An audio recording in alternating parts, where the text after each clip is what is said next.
Yay. I'm the only microphone on. Kevin, I'm going to hand it over to your capable hands to go ahead and moderate the discussion. In case you have any questions, we can get those answers. And thank you again, everybody, for coming in tonight. Thanks, Gary. Great meeting tonight. A lot of information, a lot of helpful information. So if you have any questions, our guests, some of them have accepted the challenge of staying around to answer a couple of them. And we do have one for Nicole that I think could be helpful. There's a comment about a company that came, Brandon put it out there. It was ServPro, came to their house and they had to pay them up front half the money. Can you expound on that scenario? Sure. And that's frustrating because what we've seen in these disasters is a lot of companies who are trying to make the most money on these claims when what they should be doing, if they're familiar with flood, is staying within the NFIP guidelines and going that route. So it's kind of one of those things we might have to learn from experience and understand what's the scope of work that you're going to do. What does flood pay for? Have you done these flood losses before? Flood doesn't cover for mold. They're going to cover to get the water out. And mold is an M word, and we can have a special meeting on that too, but it all starts with the water. So get the water out, and they should be following the guidelines. There should be a direction of pay that you would sign. But I would also want to understand all the work that they're going to do. We were in the middle of a nightmare. So the fact that, there's maybe something you would second guess and do over again, but there may be a way to get all of their bill paid if they stayed in their lane. Okay, so we have a question about the 40th Ave bridge, the Upham Bridge. We had the engineer on earlier. I don't know if he's still here. Maybe Ed, you could give us a quick update on where we are with the Upham Bridge. Yes, thank you, Kevin. First of all, if I can just back up a little bit, and Gary did recognize all the people from the city, I'd be remiss if I didn't thank all of them for participating today. Everybody that's been on the call have been working all day long, but I did want to just recognize Amber for her presentation, Bob Turner from Sanitation, Noah Taylor, Carlos Frey is the engineer that was on. I don't see him on anymore. Claude Tankersley, our Public Works Administrator, was on the call. Susie Ahawk is still here. Angie Phillips, thank you for your comments. Kyla Breland is still on the call, and then my legislative aide, Ben Wheel, is on the call also. I also want to make sure that if anybody has any sort of problems that need to be addressed and you're not getting the response that you want from the city, call my office, 893-7117, or you can email me at ed.montanari@stpete.org, and myself or my legislative aide, Ben Wheel, will help you out. I also wanted to just remind everybody, and I see we still have 43 people on this call. My family lived in Shore Acres when we first moved here, so I'm very familiar with the neighborhood. We moved here in 1976. I was here through Hurricane Elena, and I remember the damage that was done to the neighborhood. And I remember Josephine. I remember a lot of the hurricanes. So I've been in Shore Acres a lot over the past few days, before the storm and after the storm. And I also want to thank Gary for putting this meeting together. It was a lot of work, and we need to thank Gary and you, Kevin, for the work that you did. I want to talk just for a minute about getting ready for hurricane season. City Council always has a briefing before every hurricane season. We've got an intensive disaster operations plan. And we had a hurricane prep meeting that Amber led. It was a Zoom meeting. I know Gary was on it. There was a couple other members of Shore Acres that were in that meeting also. But preparation is the key for these either a tropical storm or hurricane. And if anybody wants to see how catastrophic a hurricane can be, go on YouTube and search for Hurricane Phoenix. And it's about a 5 or 10 minute video. And it will show you what a Category 5 storm would do to our region. And it will get your attention. Kevin, you asked me about closing streets down. There was a comment in the chat section about a New Orleans ordinance. I've already asked my legislative aide to look into that, and I've reviewed the Shore Acres plan. I've got it right here in my hand, and how it addresses traffic in Shore Acres. And before we do like a blanket, whenever you're making laws that people need to obey, you want to make sure that you're not too restrictive, because you look at this event, we've got a lot of homes in Shore Acres that did not have flood damage, and people still have to go to work and pick up kids and live their lives. But we do need to address people going through the neighborhood at high speed. So we've got to find the right balance when it comes to crafting an ordinance. But I'm going to have my legislative aide look into it, and then I'll get city legal involved. On the Shore Acres Bridge, and thank you for letting me just make a couple comments. The Shore Acres Bridge, it's the contract is supposed to be coming back to City Council in early December for City Council to approve, and then its construction is, I believe, supposed to begin in the March timeframe. And I can't look at the website right now, but if you want more information, go on the 40thavenuebridge.com website. In that timeline is the most current information. Well, thank you, Ed. We appreciate everything you do for us. I do have a question. If I think I see Claude Tankersley is still here. What is the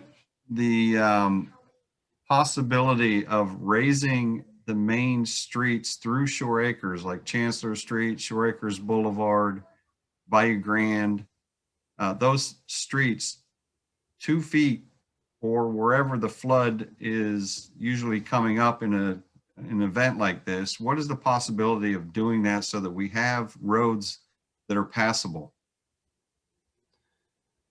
So thank you for that question, and also Councilmember Montanari, I put the website up for the 40th Avenue Bridge up, so that on the chat so people can see.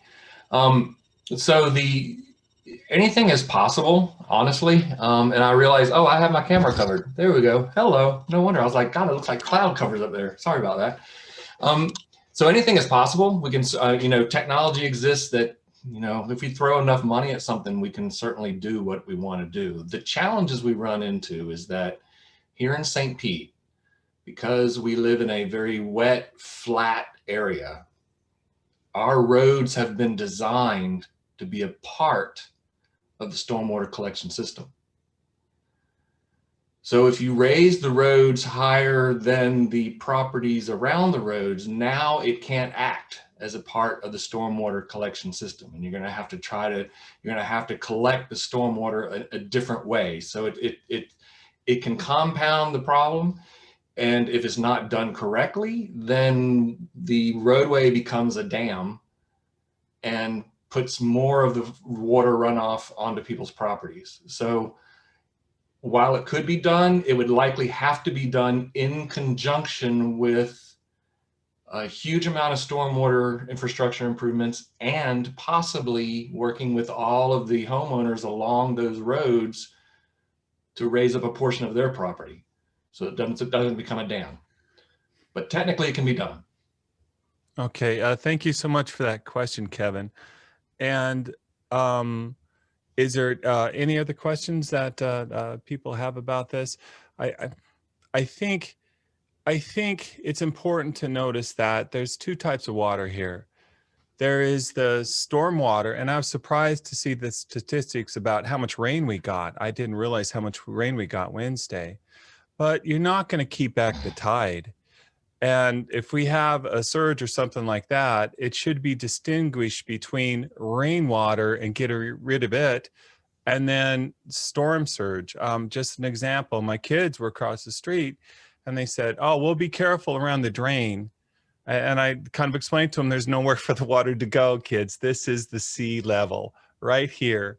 So if we're looking for efforts to remediate, the tide and storm surge, we just can't do it. And mostly what we're, and correct me if I'm wrong here, we're just talking about getting rid of a high amount of rain, which we get here in the quickest sort of way. Well, I don't, I appreciate that comment, but I think there was a study in the 70s, and there's a comment from Mike Higgins asking about a flood mitigation study. Claude, is that something you can discuss? Do we actually have a study in progress, or is there one in hand to mitigate the actual sea level flooding? So we have a study that we're looking at the entire city as a whole. So every single street, every single neighborhood throughout the entire city, we're looking at for what we call a watershed management study. And I use that word very carefully because by using those words and by framing it that way, we can actually get assistance from SwiftMud to do the study. And then they could provide assistance for any projects that come out of the study, which then helps us as the ratepayers keep, our costs down. It takes a long time to do these studies because we are looking at the entire city.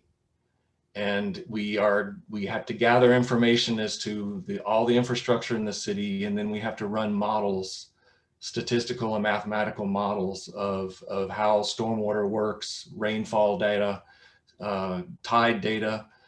And so it's a lot of data to go into the models, and it takes a while to run them and verify that they're giving us, good information.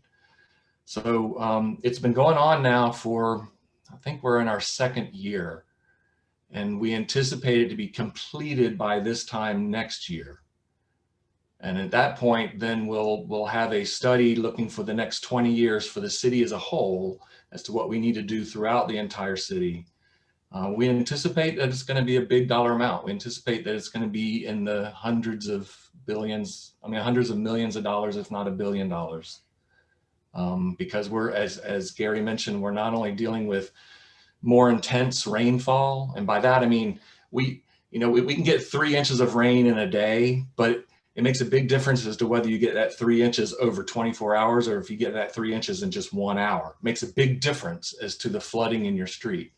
So we're seeing a change in the intensity of the rainfall, and we have seen a rise in the gauges of the bay. So we know the bay is about 8 inches higher than it was 50, 60 years ago.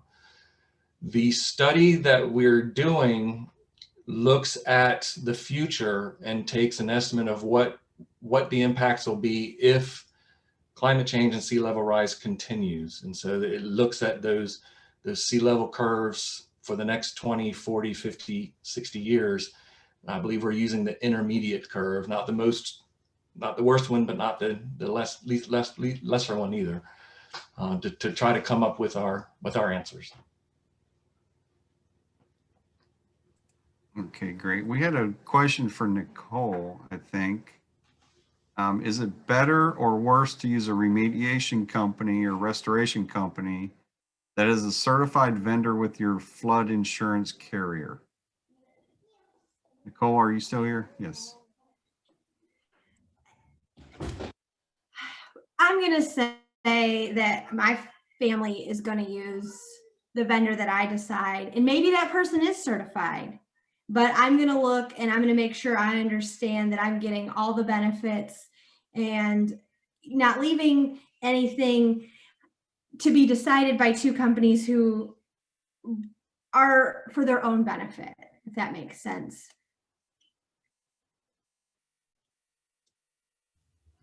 Yeah, that makes sense. And I have a question. As I was talking about before, I had the strangest noises, Nicole, coming from where my Florida room right back there meets the rest of the house. And it was air, I guess, being driven by something. It sounded almost like howling. Um, how do I talk to my adjuster about, well, wait a minute, I need to know if there's structural damage or what that was underneath my house. How would you suggest I speak with my adjuster about that? Sure. Well, the way that flood insurance policies work under the SFIP or the NFIP policies is you've got to show that direct physical loss. It sounds like you already have it, but I would investigate. I'm going to get out my iPhone camera, turn on the flashlight, get down there with photos, see if anything on the structure, exterior, interior, doesn't look the same as it did before the storm. You can point to those, they can take a picture, I take a picture, and then we can go to the next step and see how the response is to that.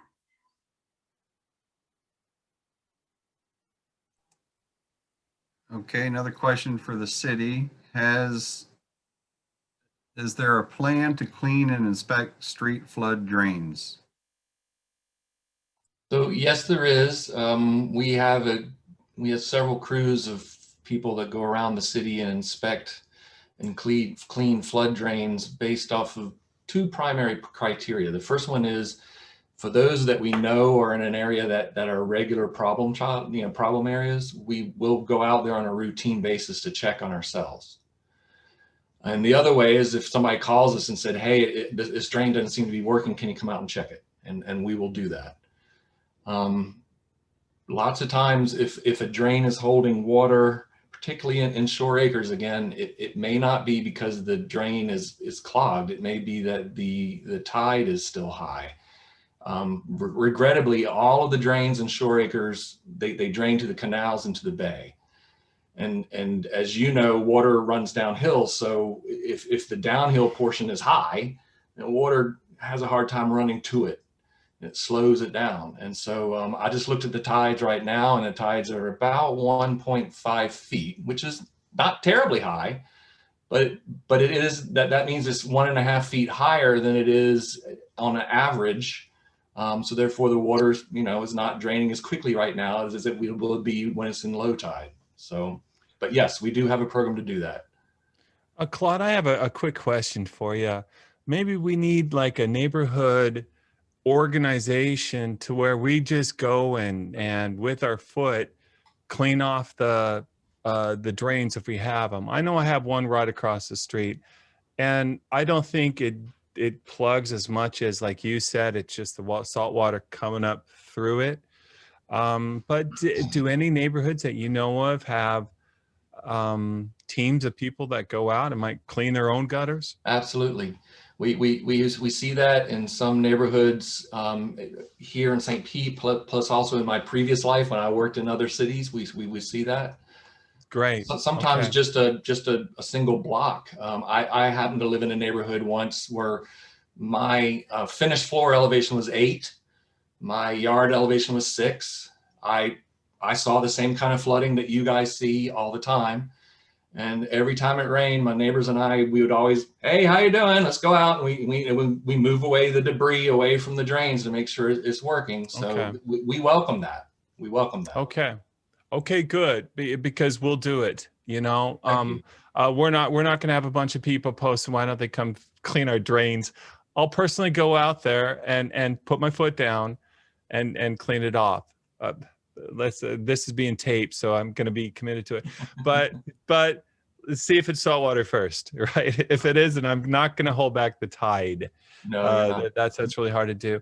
I want to talk to you about elevations and flooding, because what I'm trying to do with this project of providing people with a route to our exit points is that we need to know kind of, is there any monitoring that we do to estimate how much water is on a said section of a street, besides just people looking out their front window and saying, you know, it's flooded on Chancellor, it's flooded on Shore Acres Boulevard, it's flooded on Huntington. Is there any way that we can determine by rain level or even flood level what routes are going to be above ground into those particular locations, which is the 40th Avenue exit and the 60th Avenue exit? That's a good question. I'm not sure I can answer it fully today. Okay. I can go back and talk to my staff to see if there's a way for us to be able to predict that. I do Okay. know that my staff, and as well as Amber Bolding and the emergency folks, we look at the weather information many times a day, every day during the rainy season. And if Okay. we see that it's going to be rainy, or if we see that the tides are predicted, you know, the king tides are predicted to be coming, and we happen to know what those times are, we will send our crews out to start putting their eyes on the situation so that we can Perfect. catch these things as quickly as possible. But whether we can predict that, I don't know. I'll ask my staff. Okay, let me ask you this. Is there a place we can go that has road elevations? Not that I'm aware of. Okay. But I can ask that question if it's something that either exists. I'm not aware that it exists, but it might. And if it doesn't exist, if it's something that we could simply put together ourselves. So Oh, beautiful. Okay. And you understand what we're trying to do here is Yes. okay, if the water is up and the rain's a little unpredictable, but it's flat, you know, okay, this route and this route won't work, but you can go through Huntington, take a right on Overlook, take a left on Arizona, and then travel 4 miles up here, and you can get out. You can get to one of the exits through that way. Because again, the big fear is if we have a Category 5 hurricane like there is out there right now, absolutely terrorizing Belize, I think it is, that there's going to come a time way before that storm gets here, Claude, that people will literally be stuck here because they don't know how to get to one of the exit points.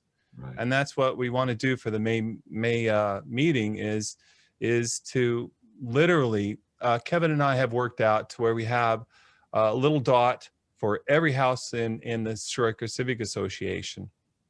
And I'd like to just be able to click on that dot and say, this is your route to 40th Avenue, or this is your route to 62nd Avenue. And we need flood elevations, road elevations, and just estimations of where's the surge going to be. And it's much trickier to predict where's the rainwater going to be able to collect. And we'll work with you as a neighborhood to have, God, is there any way to get flood gauges so we have a universal way of measuring how much water is collecting in front of a house? Do you know what I mean? So somebody could report 6 inches and have it be relative to the rest of the level.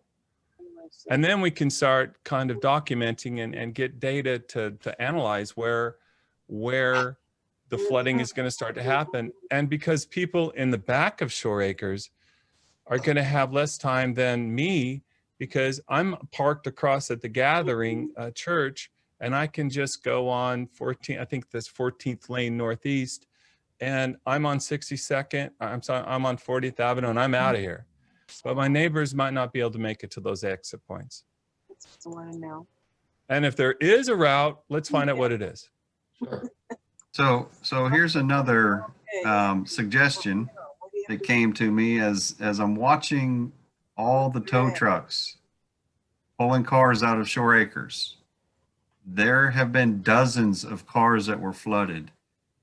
In our evacuation plan or our mini evacuation plan where there's an event like this where we're not really going to leave because we don't expect a flood like this, but we may want to put our car somewhere. We probably need to identify high areas and figure out a way like the mini park or wherever that we're allowed to just drive onto the park and leave our car there so it doesn't flood. The mini park didn't work because that flooded too. No.